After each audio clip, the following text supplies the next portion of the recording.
Hello, welcome to What the Movie, Cable 8's new movie talk show. I'm your host, Abel Stoyka, and here we have our co-hosts, Evan, Thomas, and Keymani. So today we're going to be talking about the box office, going into some news, and then talking about the titular What the Movie segment. All right, so let's start off with the box office. Today, this weekend, number one at the box office was Knock at the Cabin, the new M. Night Shyamalan movie. Did anybody get a chance to see this one yet? He was talking about it. Okay. Yeah, I saw it. All I'll say is that it is a good M. Night Shyamalan movie. I think that it explains almost like 75% of what the movie is about. But Dave Bautista gives an Oscar-worthy performance. I think all the performances are great, especially the little kid who's in it. Fantastic cinematography. I think that pacing's fantastic. The concept's really cool, but let's see how you feel about the ending.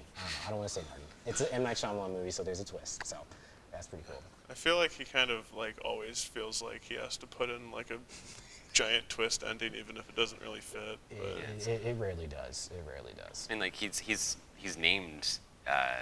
They've got a twist named after him, right? It's like the Shyamalanian twist. It's kind of his trademark. Yeah, it is. I don't know. Except for, the twist for The Last Airbender was how bad it was. The twist was that people bought a ticket. That's what it was. Yeah. You found out that you weren't getting a refund by the end of it. That was the big shocker. All right. How was Rupert Grint in that? I haven't seen him in anything. Dude. So Rupert Grint, this isn't the first time you worked with him. This is actually the second time. He was on a show called Servant that was on Apple TV Plus. It's incredible. It is creepy, and it does a lot with. It's probably one of the most darkest things that M. Night Shyamalan's ever produced. But in this movie, I won't say anything too much, but I didn't know he had it in him. Very, very different character, probably the opposite of Ron Weasley. And his name is Redman. That's all I'm gonna say. So it's because of the hair, right? Obviously, yes. And he wears a red flannel. I don't know. They made fun of him being ginger. But yes, he's great in the movie. I think he's awesome. Yeah. Last thing I saw him in was that Guillermo del Toro's Cabinet of Curiosities. Any of you guys see that? Yeah, I seen that. He was in the worst episode, but he was really great in it. Yeah. So it seems like it's kind of cool he's getting back into acting because he just took a break after Harry Potter and then. Yeah. He seems to be doing the best out of anybody in the Harry Potter trio. I don't know. Well, no, Daniel Radcliffe seems like he's having a lot of fun. Did you see the Weird Al movie? No. He's great in that movie. I haven't, but he's doing all right. Did anybody? I know you've seen 80 for Brady. That's our number 2 movie of the week. I'll keep it short, but all I'll say is that it's basically it's like if one of those fake trailers from the opening of Tropic Thunder was a movie in the best way possible. It is exactly what it should be. It is itself. It has its own identity. All 4 of the ladies who are living legends. I think it was Lily Tomlin, Sally Field, who was Aunt May in the Spider-Man movies. Jane Fonda, who looks really good for age, and then Rita Moreno, who's the oldest out of the group. And all of them, they're super fun. They seem like they have a lot of fun. When I watched the movie, it was filled with old people. It was like the Avengers for old people. It was like I don't know. It was fun to see a movie that was specifically made for an audience and everybody showing up. So that's all I gotta say. I don't want to say too much. The last thing I will say, Tom Brady is in the movie and he acts. That's all I'm gonna say. He acts. Yeah. Whether he acts well or not, that's for you. That's for you to find out. That's the price of admission.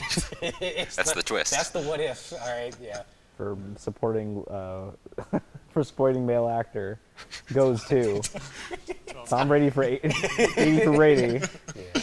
A movie with his own name. And its title. I think he's also a producer on it as well, which is. I wish I could tell you what happens in the movie, but it's fever dreamish. That's all I'll say. It's great. Number 3, this is the first week in 7 weeks since it came out that it hasn't been number 1, is Avatar: The Way of Water. I'm guessing that most people here saw that. I haven't. You haven't seen it? I haven't seen it, no. We still have a non-believer. And so I'm going to go on my weird little soapbox here. So what I'm going to say here is not at all like kind of a directive for anyone else to do. It's just I personally just have this weird vendetta against the Avatar movies. It's just a totally personal thing, and I don't know. I guess like I just have like this weird like spiteful thing of not going to see it in theaters. Amazing. Not rational at all. I'll probably watch it when it goes to streaming, but yeah, I You haven't won't seen see it. AWA. Yeah. Is what I'll say. Look, it's completely fine that you don't like a specific movie. I will say the second one is a little bit better. I would tell everybody this over here that I really, really, really like this movie. It's one of my favorite movies of all time. I even put it like number 10 on my top 10 list, just personal. But like, it does what the first one did and elevates it to a whole nother level. I totally understand its success. I would love to see the rest of the sequels, and all the acting is incredible. Obviously, the visual effects are cool. So, I don't know. You haven't seen it. Since you haven't seen it, all I'm gonna say is, yes, it's great. I second the Avatar love. I mean, it's definitely partially because James Cameron's one of my favorite directors. Like, Terminator 2 specifically is absolutely one of my top 5 favorite movies of all time.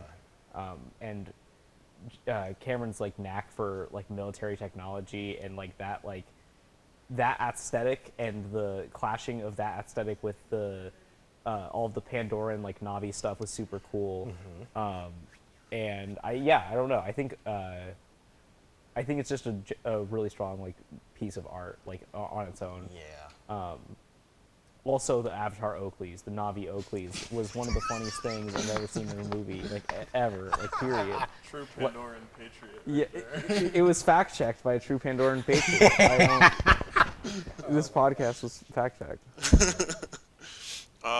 One of the better kind of box office stories from recent memory is the new Puss in Boots movie, The Last Wish. Yes. Has everybody here gone I actually to- haven't. I haven't yet. I know. You go ahead and talk Okay, about so it. this is my avatar too. Okay. That's what I've been noticing is that there seems to be two types of people: people that have been ride or we die got for them both Avatar on the same 2 or couch. Puss in Boots 2. We got them both on the same couch Yeah, too. yeah. But yeah, I'm like a huge sucker for like animated stuff. Like I am a huge animation person, and just seeing this movie be like what it is, being so good, was a huge surprise because it's a sequel to a spin-off to a sequel to a movie that came out in 2001. Yep. But it's like animated so well. It's animated like if you've seen Into the Spider-Verse, Spider-Man Into the Spider-Verse, it's like that. The sub but like it's 24, yeah. the sub 24 FPS Yeah, animation the sub style. 24 FPS, like the like drawings on the frames, but also it's just like it's like one of those rare like animated movies that comes out recently that like really earns its PG rating because like a lot of PG movies are like there's Despicable Me and it's the minions they like fart haha that's not appropriate for children, but like with this there's like people like die in this movie. Yeah, it's like pretty brutal. Yeah, like there's like this is a mild spoiler, but there's a person who gets like eaten by a carnivorous plant and like it sucks them off and their skeleton is left, and like wasn't expecting that in the Puss in Boots movie. Yeah. and- Oh, sorry. No, go ahead. Go Oh, ahead. it's like last little note. It's just like it has like one of my favorite villains in anything ever, which is the wolf. And I will not say anything else about the wolf because No. if you haven't had anything else spoiled, go in completely blind about the wolf because the wolf is great. Glad Wagner Moura is getting Yeah. some work Yeah, from from Narcos. Narcos. Yeah. Yeah, I'll keep it short, but Puss in Boots proves further that what Into the Spider-Verse kind of started, which was animation is not just for kids. I think that animation is a medium. I think should just be its own genre. I know that, there's certain people who feel some type of way about animation and how it doesn't fit or it doesn't count for certain like lists or like certain things like that. But Puss in Boots is legitimately a really, really, really fun movie. It's a funny movie.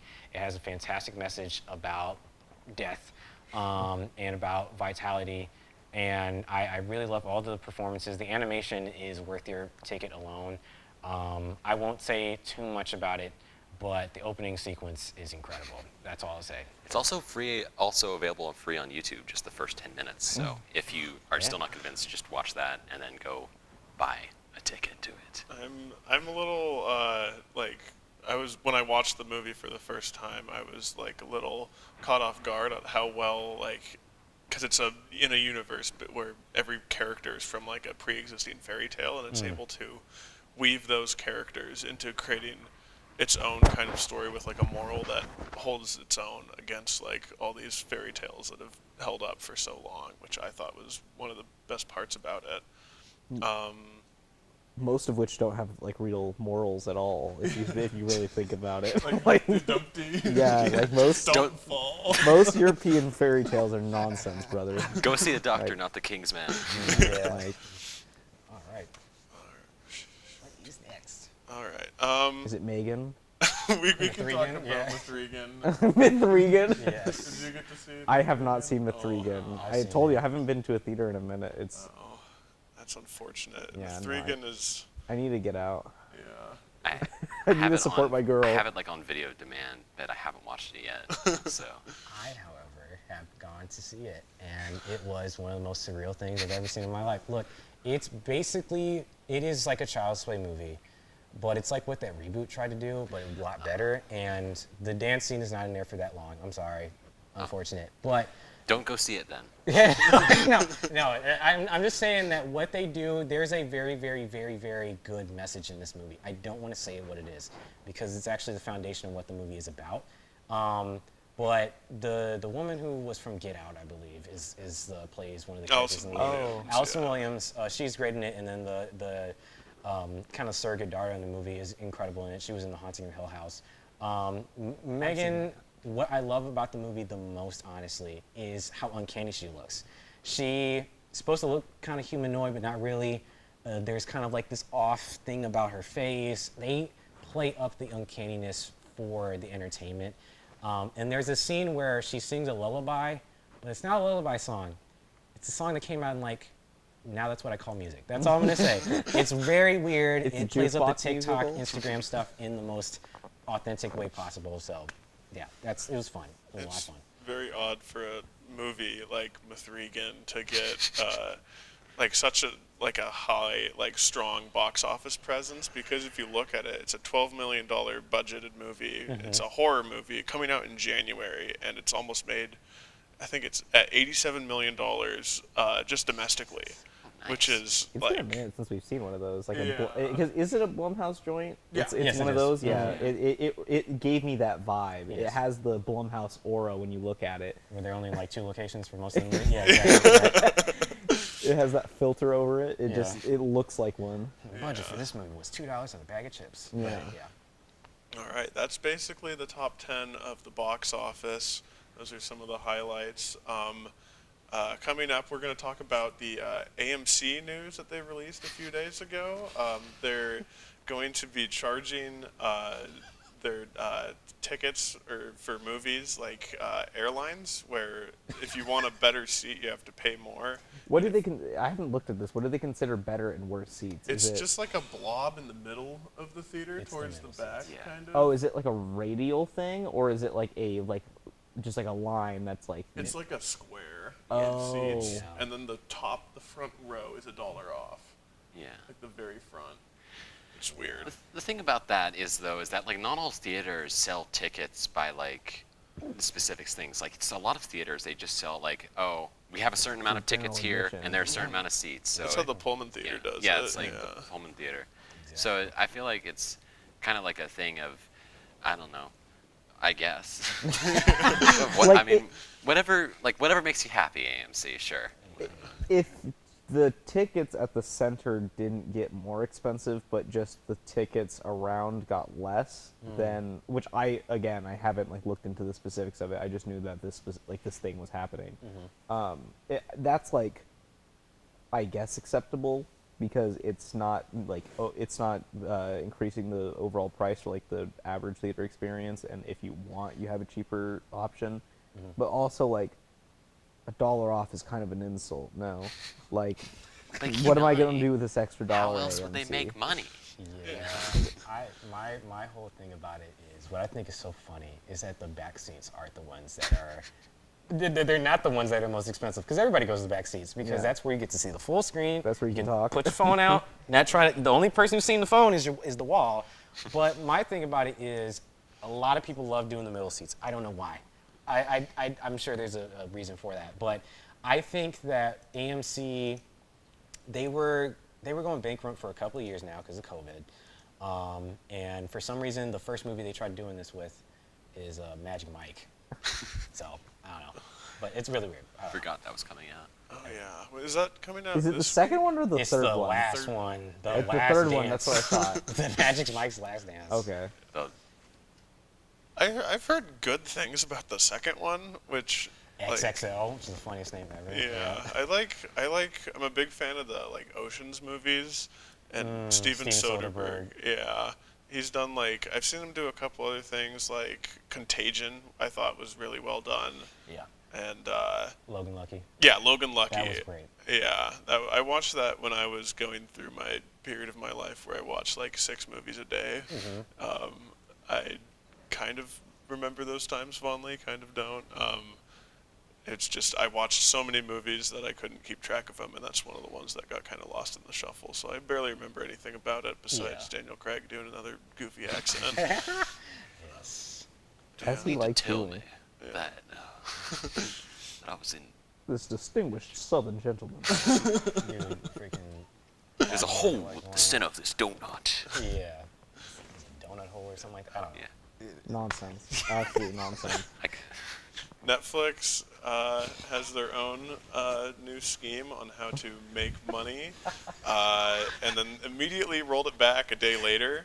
So we're not trying to be impartial about this. We're we're calling Yeah. this clown. well, I mean, it's a work. bad decision. Yeah. Yeah, it objectively was. I mean, Like, but the thing is, like, I thought about it, and like, I live in Pullman. I go to college in Pullman. I am on my parents' Netflix account, who are at my parents' house, of course.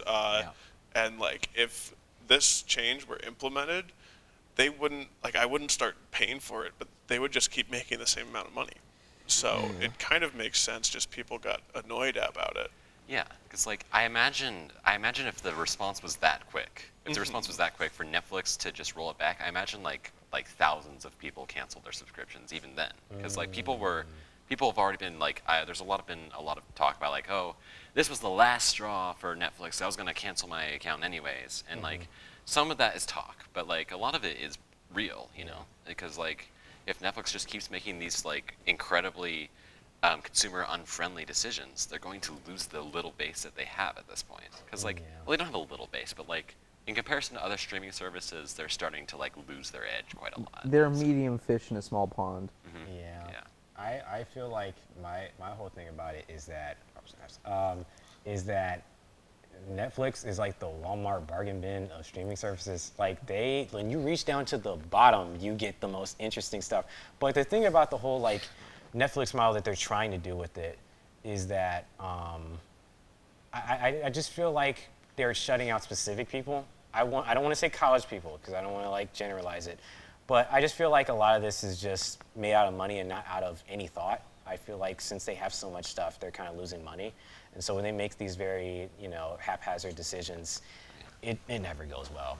And I'm a reason for that because I don't like it. So Like they cancel like in terms of adding value, they cancel so many shows that are like have such good reputations. Like most recently was Inside Good Job. Job, yeah. Did any of you guys see Inside Job? I've heard about this whole. My friends But are yeah, fans. it was like an animated show, and it was like an adult animated show, which was good.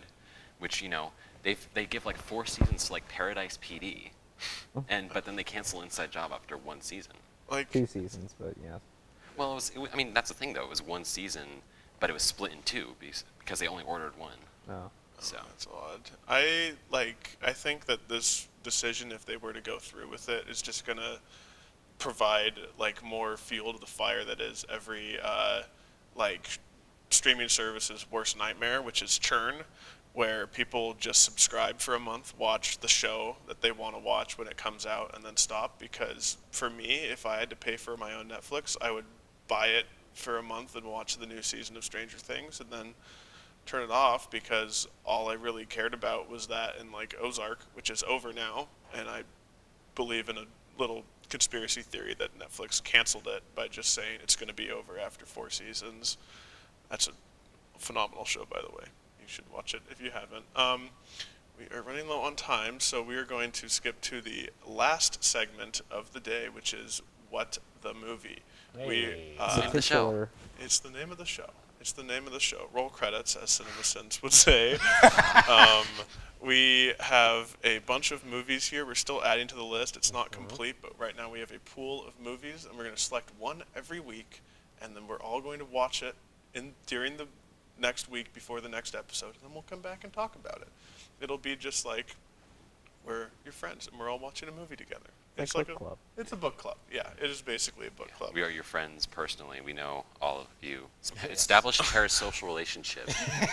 I know you personally because you watch it, and We so you know always have been. we are your friends in real life. We always have been. We're going to find out what the movie is right now. Oh, what?